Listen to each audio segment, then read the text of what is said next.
What's eating you? Seriously, do you know? How do you know if you do not know what you are eating?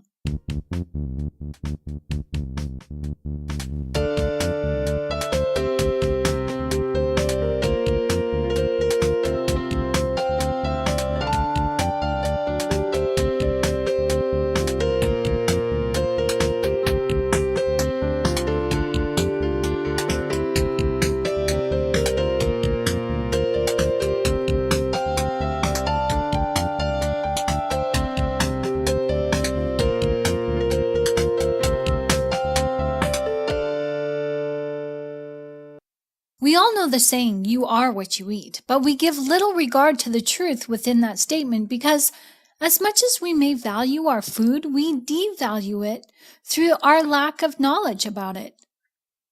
Take an apple, for instance. What do you know about an apple? An apple a day keeps a doctor away. This saying comes from the old adage, eat an apple on going to bed and you will keep the doctor from earning his bread. While eating apples isn't the miracle cure to good health as the saying implies, eating apples is healthy. They are full of nutrients that your body requires to maintain health and longevity. Apples contain soluble fiber that helps to keep you regular. Apples contain boron, a nutrient that supports strong bones and a healthy brain. Apples contain vitamin C that helps boost immunity. Apples contain flavonoids that help reduce the risk of certain cancers. Apples also contain beta-carotene, vitamin A, and E. These are all nutrients that help reduce the risk of heart disease, diabetes, and asthma. The apple is a powerhouse of benefit, aiding in maintaining the life that God has given us, both body and soul. And today, I'm going to reveal to you the necessity of food in a way that you have yet to hear. By today's standards, anything that the body consumes as a fuel source is food. While that may make sense, only on the basis of knowing what food is. And the truth is, we really don't know what food is. We only assume that we know. Science likens the energy we gain from food to a gas-powered engine. To assume that food is to the body what gas is to a vehicle is only partially correct because not all engines are created equal, because not all gas is created equal. This can be said about our food. By nature, not all food was created equal, but by today's standards, even the same foods that Scripture determines according to their kinds is no longer the same. Now, the apple you assume is healthy, and it is, but you assume it's healthy because it can be eaten, and because of the beneficial qualities I reminded you of. However, what about another apple in comparison? It may be that the two apples that I show you look alike.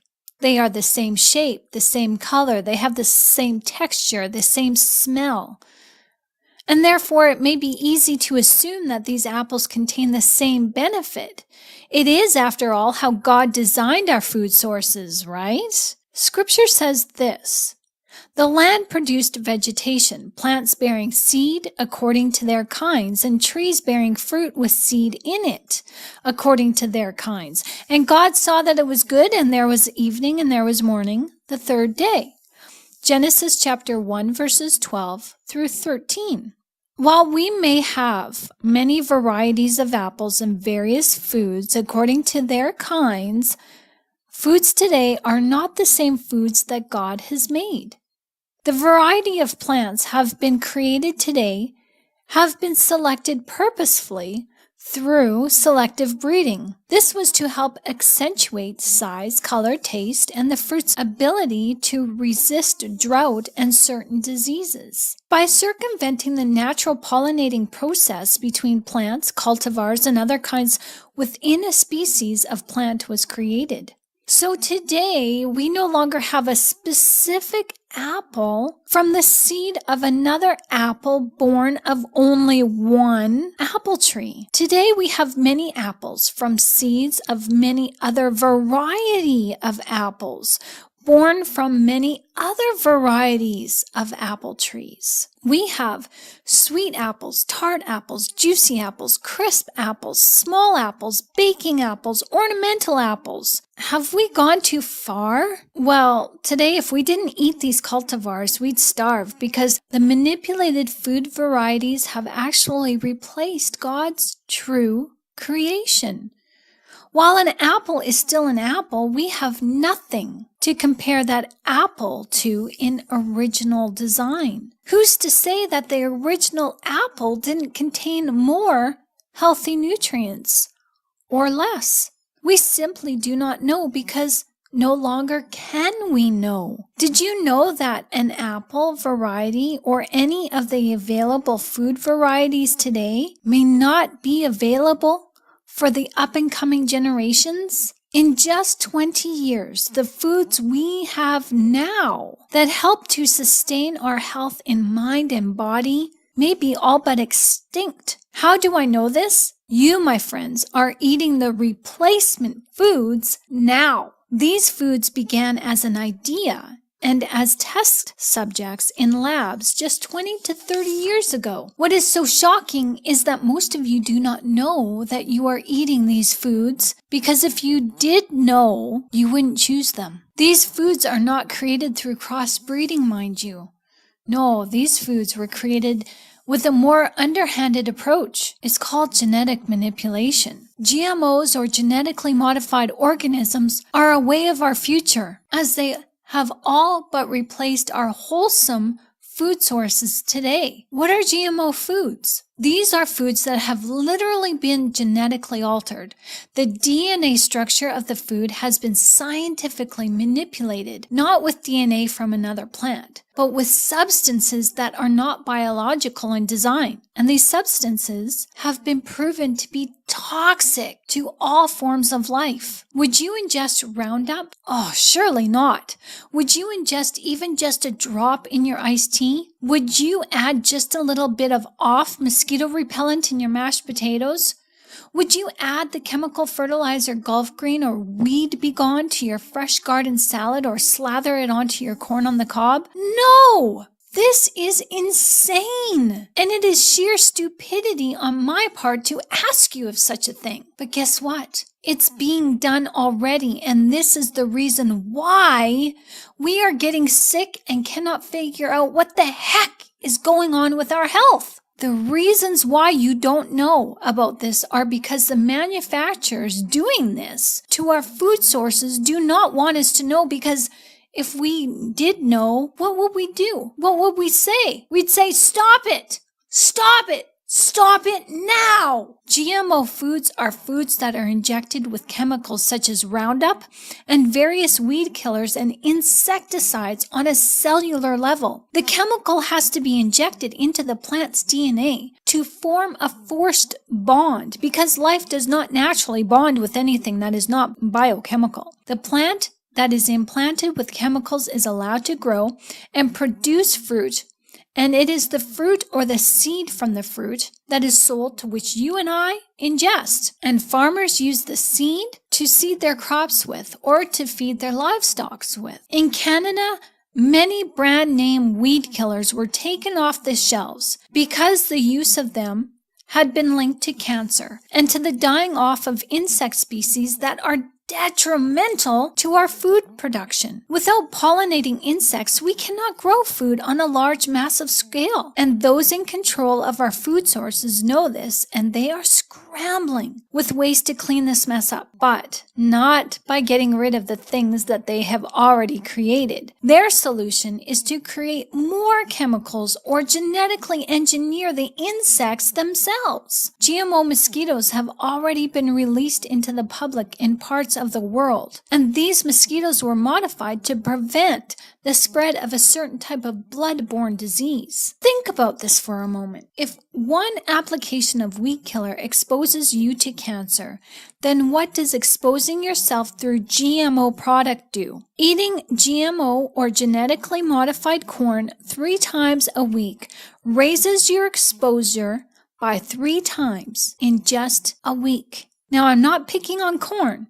The sad fact is, friends, that all corn syrup, creamed corn, corn on the cob, cornmeal, corn oil, corn flour, corn flakes, popcorn, it's all GMO product and product that is fed to animals also. It is important for you to know what you are eating so you know what's eating you, because GMO product is eating you from the inside out. Organic foods are the best to eat aside from growing your own. Yes, they are more expensive, but all it takes is a bit of budgeting, and I show you how to do that in my book. I always say this, that I would rather spend the money now than have to spend the money later in doctor's visits and on medication. It's a transition, and eating clean to be healthy is just like your faith. A lifestyle change. There's a misconception about organic foods, and the reasons why they are more expensive is because the farmers are not given governmental grants or funding to help produce the product from farm to supermarket shelves. The organic farmer has to provide all the costs himself, from planting to gathering to packaging and shipping. It really doesn't seem logical for organic farmers to stay in business, but there is a growing demand as people become aware of what is going on behind the scenes with our foods. Organic farmers truly do care about the people and the environment, and it is important we support them as they support us by supplying us with good, clean foods. Organic farmers are under strict guidelines when it comes to producing top-of-the-line product. And many people have argued with me that the organic farmers cut corners. And you know what? I'm sure they probably do. We all do. Sometimes we're tired and we're lax and we just don't do the best that we can do in that day when we are at work. Let's cut our farmers some slack, please, because organic farming is hard. Have you ever tried to grow your own food? It's not easy. Organic farmers have to provide all the cost themselves. And so it may be that they do cut corners. Organic farmers do care. And we have to understand that, because if they did not care, they would not be in this business, because it doesn't pay. And I'm sure the corners cut are far less than the corners cut by farmers who grow conventional foods. And I'm speaking from experience because I live on a farm and I have to have my septic tank emptied. I hire someone to do this for me. He drives in with his big old holding tank. One day, just out of curiosity, I asked him where he puts the sewage. I asked him if he dumped it on farmland because I had seen a documentary on TV about this. And this is worldwide. This happens. Conventional farmers cut corners. This person actually asked me if I had somewhere on my land he could dump the sewage in order to save him some money from going and dumping it legally. Holding back my astonishment, but honestly I wasn't really surprised, because somewhere I knew, and I just had to know. So that's why I asked the question, and I politely declined his offer. And it turns out that conventional farming is no stranger to such practices, but you won't find organic farmers participating in this sort of thing. So if you buy your produce from conventional farmers, produce that is labeled with the number 3 or 4, it is very important for you to wash your food, please, and wash it thoroughly. Again, growing your food is best. You can grow in containers and use grow lights in the winter, but if you are unable, please try to make the transition of eating organic foods today. Your health and longevity truly depends on it, and I am going to tell you why. Knowing why is vitally important to your fellowship with God. But first, I'd like to ask you a question. Why do we eat? We eat to survive. Food is what keeps our bodies functioning properly. Now, let me ask you this. Why do you eat? I'm not asking a trick question. I'm asking a personal question because most of us assume we eat for all the right reasons. But in reality, we eat for reasons we choose not to even think about. We eat to feed that emotional void. We eat to de-stress. And we eat when we are stressed. If we gave this some thought, we would find that it is very rarely do we eat appropriately when we are hungry. There are many dynamics of eating that need to be addressed because we assume that food was meant for our physical bodies. And this is true, but it's not entirely true. We are to eat to live. But instead, we are a nation that strives to live to eat. We have made food out to become something it was never meant to be. Food is idolized as we drool over cakes and cookies and sweet treats and exotic cuisine. If this was so, then why is there such a high consequence to decadence? Eating is a means to replenish spent energy. Vitamins and nutrients are not an energy source, but help create the fuel our bodies need as energy when energy becomes depleted. Let's go back to science's analogy of eating and replenishing our body's energy with that of supplying gasoline to a car. It's a good analogy, and I'll go with it, and I'll even elaborate on this concept.